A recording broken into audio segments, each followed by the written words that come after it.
come here to be afraid. I came here to review the new A24 film, Men.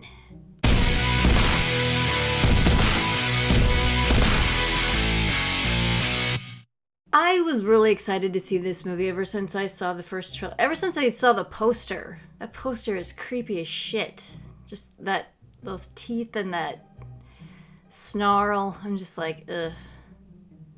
The basic storyline of Men is there's a woman played by Jessie Buckley who does an amazing job, and she is dealing with the untimely death of her husband. So she decides to book this amazing house in the English countryside for 2 weeks for her to heal and process what happened and just kind of work through things.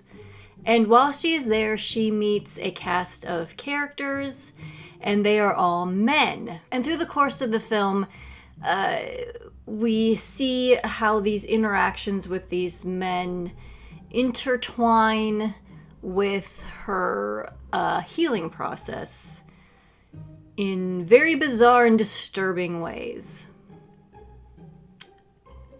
That's about as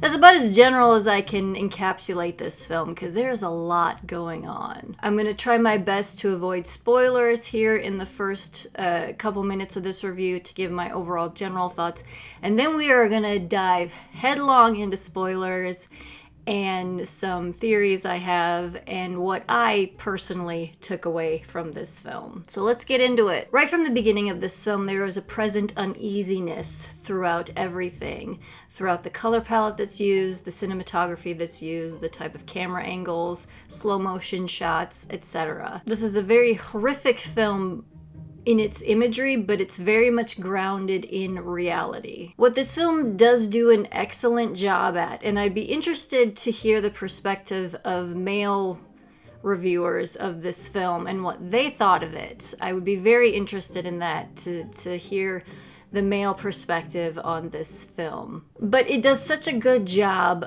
of conveying that feeling that every woman has felt. Not around all men, but around certain men and in certain situations. You get that queasy, uneasy feeling in the pit of your stomach. There's slight panic. You just do not feel comfortable.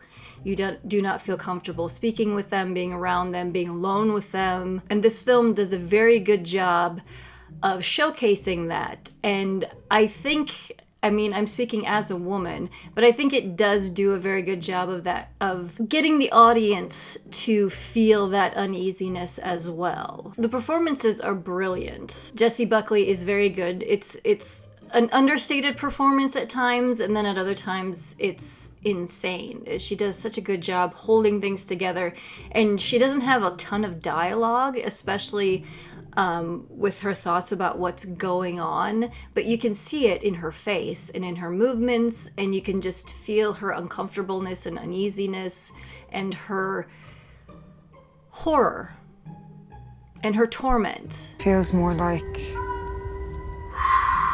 haunted. Yeah. And Rory Kinnear, he plays the host of this cottage that she has rented. His performances in the film, they're very impressive. They're very impressive what he's able to pull off in this film and the different ways that he portrays not a toxic male, but let's just say problematic might be a better word for it. Or more so, encapsulating masculine behaviors that can make women uncomfortable. But if you have not seen this movie, if you haven't heard of this movie, I highly recommend it. It's experimental at times. It is psychological horror. It's body horror. It's straight up regular slasher horror. This film encompasses so many different aspects of horror, and especially the perspective of a woman in a horror setting. So I give this one 2 thumbs up. Go check it out. All right, now we are going to get into some spoiler territories, and I'm going to take you on a little journey of what I took from this film and the meanings that I took behind many of the things going on within it. So Spoiler alert. Okay, let's talk some spoilers. And like I said, we're gonna go on a little journey here.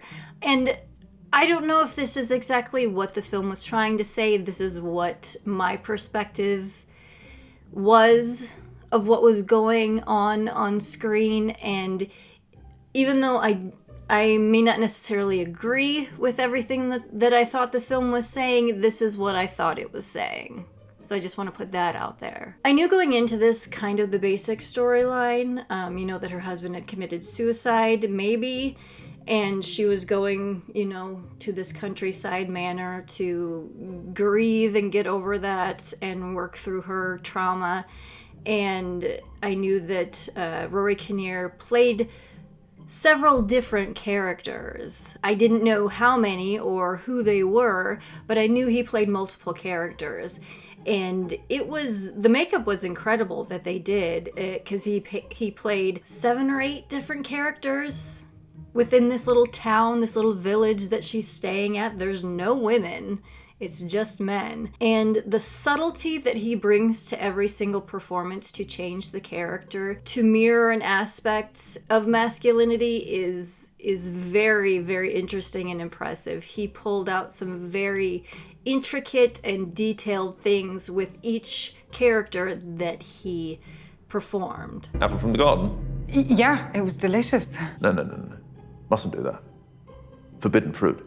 Oh, God, sorry, I'm joking. And now we're gonna go go a little bit more towards the symbolism that was in this film. I mean, right out of the gate, there are a ton of metaphors for original sin. The apple tree outside. She takes an apple as soon as she gets there. She takes an apple. She eats it. A beautiful house.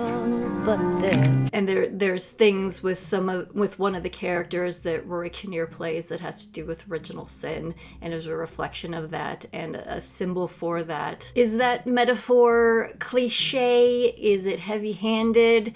Possibly, but I think they take it in such a different direction in this film that it works, at least for me. And it wasn't the only metaphor. It was just the basis upon which to build subsequent metaphors and symbols upon. And now going through each of the characters that Rory Kinnear played, each one of them was symbolic of a different and I don't want to use buzzwords when I'm talking about this film, but some of them kind of are the best words to describe it.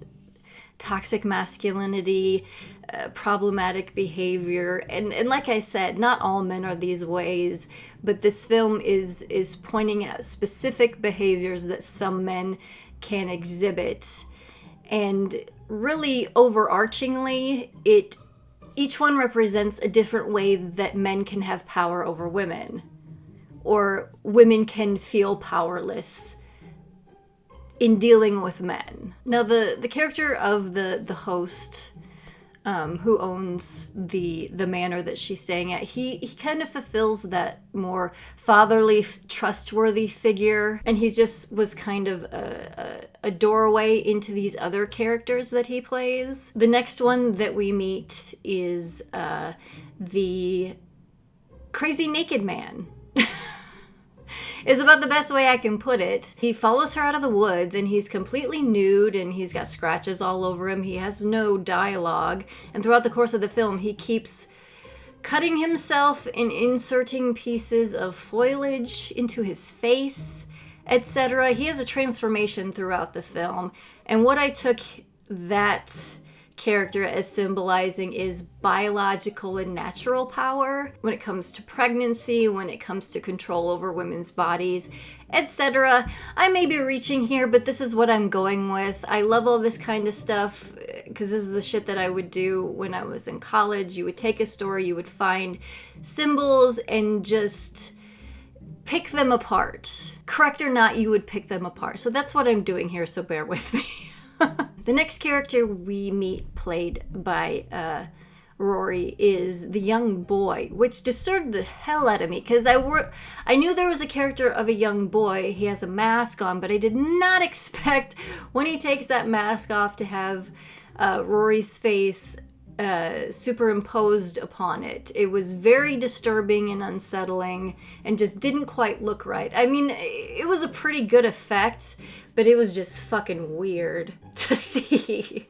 So I'm glad that they used that mask to kind of not have to constantly have this grown adult man's face on the body of like a 13-year-old boy. But what I saw that character as representing is like the pubescent time between boys and girls and how that can go. And then we meet the creepiest fucking character, I think, in the entire film, and that's the vicar. Oh my god. And he plays this character exceptionally well, even down to his mannerisms. The fucking chapstick made my skin crawl. Okay. And this is where the original sin basis and metaphor comes back in with the vicar, because he is putting the blame on her. One, for her husband's suicide, or possible suicide, at least his death, talking about driving him to it. And then later in the film, it is her fault that he has this reaction to her, that he has this visceral sexual reaction to her. It is her fault. She is doing this to him. And that's where the basis of original sin comes in. It's Eve's fault, man. It's Eve's fault. Temptation. Temptation is original sin. Not just the eating of the apple. Temptation is original sin. And that's what the vicar character is representing in this film. And then we have some other characters that don't take up a lot of space in this film, but they definitely are there, and they are representational of what I've been talking about. We have the police officer who represents gaslighting, minimization. Oh no, it's fine. He's the crazy naked dude that was attacking you. He's harmless. Don't worry about it. We let him go. You're just a hysterical woman. Don't worry your pretty little head about it. He was stalking me. What makes you say that? I saw him twice. Twice. I don't know if he saw you once. And the two barflies when she goes into the pub, those are just sexual violence. Those just represent sexual violence and the male gaze and leering, etc. The bartender, I don't know. He was just kind of there. He didn't really say, I mean, maybe he's indifference. I have no idea. Again, like I said, this is just me picking apart a film and looking at the symbols and what I think maybe they mean, and maybe they mean none of this, but this is what I'm taking away from this film. And then we get to the finale, which I was not expecting it to go that far into body horror. We're talking like Brian Usna levels of body horror at the end of this film. It was quite shocking. My jaw was on the floor through most of it, especially through the birthing scenes. Whoa. But there was purpose and meaning behind it. And it was that these behaviors and these powers beget one another. And also, she had to defeat essentially each one of these characters. And what that means in the overall sense of what she's trying to deal with the suicide of her husband is she is trying to process why her husband did what he did. One, why he hit her, and two, why he essentially was a piece of shit and trying to emotionally blackmail her into staying within the marriage. Why did it get to that level? Why did he do that? Why did he think he could do that? Why did he think that was okay? What drove him to this? And her encountering all of these different behaviors, these toxic behaviors, was her processing how it got to that point. In addition to that, all of these behaviors don't just affect men, but they affect women as well, and why women blame themselves and why women take on that responsibility. And this was her saying, no, this was not my fault. I'm not a whore. I'm not a stupid bitch. I was not in control of this situation. This was a choice that he made and it wasn't my fault. And each time she bested one of these characters or defeated one of these characters, it was her taking back that power. And you know, there's that scene at the very end where her and the spirit of her dead husband is sitting on the couch, and he just says, all I want is for you to love me. And she just says, okay. And that's her finally coming to terms and accepting that it was not her fault. And I still have a lot of questions about the meaning of this film. There's parts that are very nebulous and hard to put your finger on it. This was my attempt to put the meaning that I got on this film. And I mean, whatever the filmmaker's point was, I think the main focus of the film is showcasing the horrific feeling that women can feel around certain men and in certain situations with men. And they do a phenomenal job of that. The only problem is that I really saw this movie is she moves through her trauma very quickly. I mean, I think all of this takes place over a day, maybe 2 days. It's very truncated, which, I mean, you don't want a ton of time spent dealing with this because it could potentially become very tedious. But I love how they set it up. I mean, this woman is going to this beautiful home in the English countryside. There's this huge bath where she can relax, and there's books and a fireplace, just like a dream relaxation environment. And then all hell breaks loose because of men. What are you? But if you have seen this, especially if you are a man, I would love to hear your point of view on this film, and a legitimate point of view, not just a reactionary review of it or reactionary thoughts of it, but an honest, unbiased reaction to this film. I would be very, very curious about that. But if you haven't seen it, I would, again, definitely recommend you go see it. This is very, very interesting. Alex Garland makes just incredibly creative and inventive films, and I hope he continues to make more. Well, that is going to do it for this review. So until next time, this is Lindsay signing off. I'll check you later.